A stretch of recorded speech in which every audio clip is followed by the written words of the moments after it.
যদি জানতাম আগে থেকে এমন হবে তাহলে কি বের হতাম জানি না। নানান ঘটনা, সাগরের গর্তে পড়ে বাইক নিয়ে আটকে যাওয়া, একটা কুকুর, বাংলাদেশের সবচেয়ে উঁচু রোডে অফ রোডিং, আর ডিম পাহাড়ের রাতের অন্ধকারে বিজেপির আটকে দেওয়া, আরো নানান ঘটনা। দেখি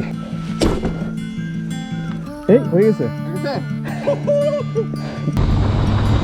Holy shit! Oh my god!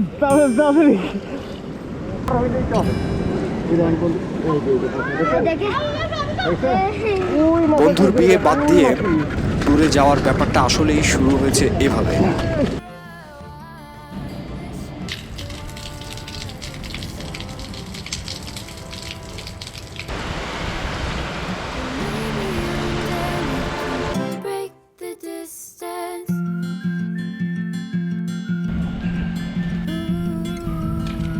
মন্ডো এন্ডিউরো দেখতেছিলাম, দেখতে দেখতে এক্সাইটেড হয়ে গেলাম। চিন্তা করলাম যে একটা ট্যুর দেওয়া যায়। প্রবাবলি মাইন্ড করবে, but still I can't control my self. So welcome back to channel everyone. I hope you guys doing absolutely great. So this is ইট।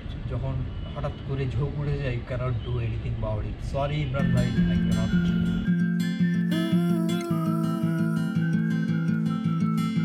তাড়াতাড়ি নিচে নেমে এলাম, কি করা যায়, এক কাপ চা বানিয়ে নিলাম আর মুভিটা ছাড়লাম। মুভিটার নাম হচ্ছে মন্ডো ইন্ডিওরো। 7 বন্ধু বাইকে করে সারা পৃথিবী দেখতে বের হয়ে পড়ে। If we'd known then what we know now, we might never have set off. The crashes, the incessant punctures, the miles and miles of mud, the horrific accidents. Let's go!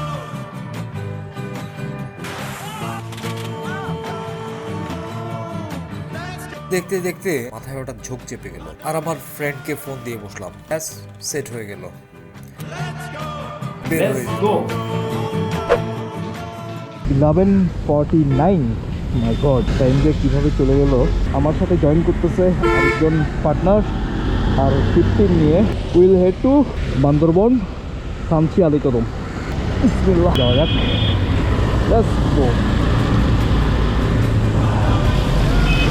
পোস্টটা হচ্ছে কিছু বৃষ্টির কারণে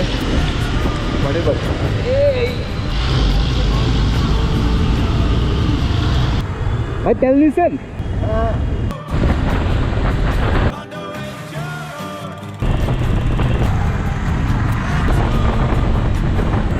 এ ভাইয়া, একটা কোথায় গেছে? কক্সবাজার রোড। এটা ছেড়ে দিছে?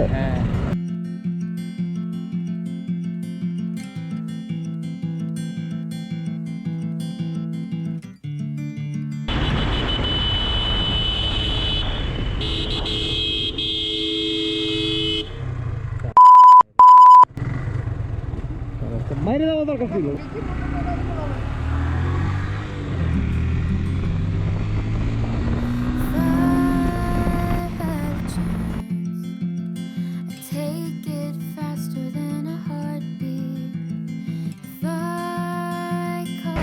আছে না?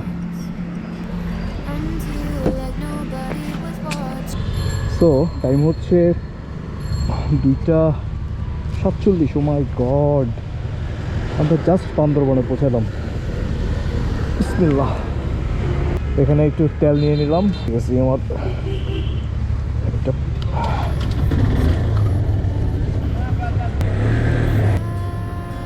তো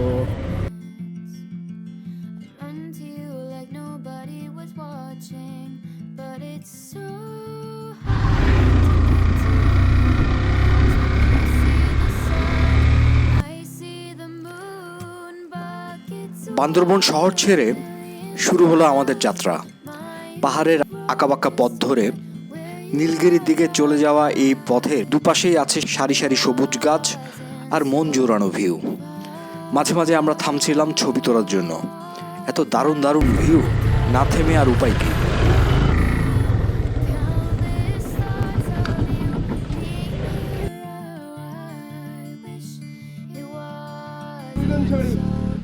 আমি এখন মিলনছড়ি। বিসমিল্লাহ।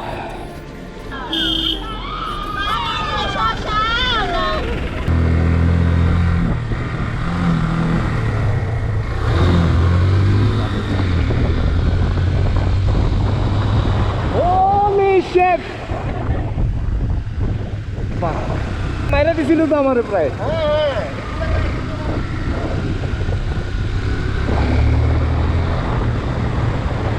বান্দরবনের রুটগুলোর মাঝে মাঝে এখন হচ্ছে এই অবস্থা। ও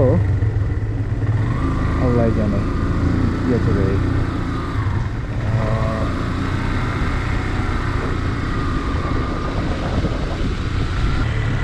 একেবারে চিম্বুকে গিয়ে ব্রেক দিব, চিম্বুকে ওখানে খিচুড়িটা ভালো আছে। কি ভিউ, ওয়াও। এই যে ধোঁয়ার মতো যেগুলো দেখা যাচ্ছে এগুলো হচ্ছে মেঘ, মানে পুরোটা রাস্তার ভিতরে মেঘগুলো চলে আসতেছে। So you can see that এগুলো হচ্ছে সব মেঘ, মানে লিটারালি মেঘের ভিতর দিয়ে আমরা যাচ্ছি। Just amazing. খাড়া পাহাড়, পড়লে একদম শেষ। এই হলো অবস্থা। Break the distance.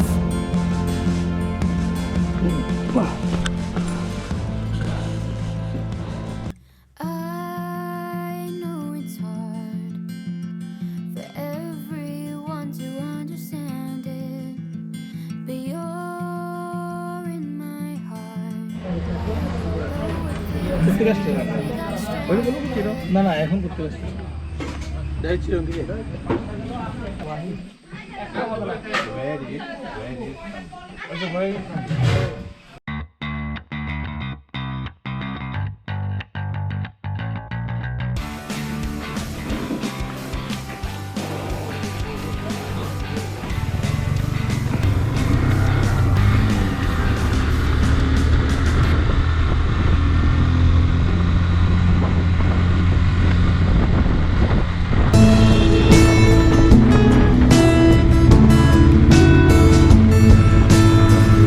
চলার পথে মেঘের ভেলা ভেসে ভেসে চলে আসছিল। মেঘের ভেতর দিয়ে বাইক চালানোর মতো এমন সুখকর ব্যাপার খুব কমই আছে। এমন জার্নি, জীবনের পয়সা যেন সব উসুল হয়ে গেল।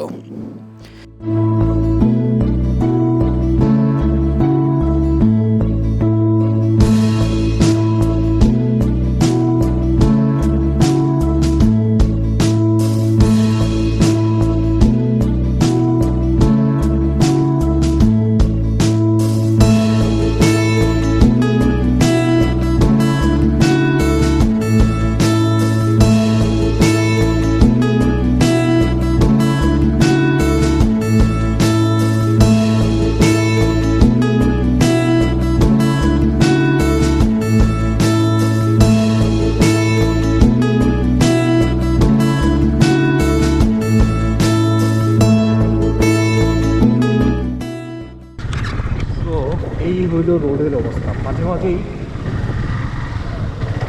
এইরকম অফরোডিং। মাই গড, ভাই ঠিক থাকবে? এই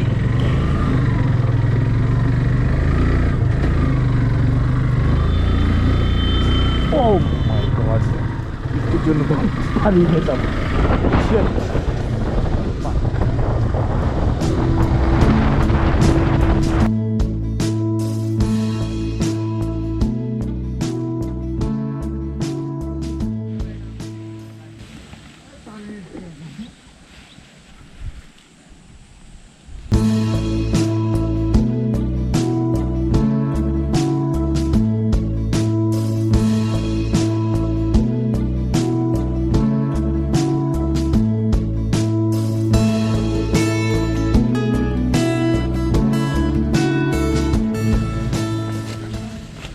নীলগিরি 10 কিলোমিটার আছে। রোডের অবস্থা মেঘের জন্য মানে লাইক 20 মিটার দূরে কিছু দেখা যাচ্ছে না।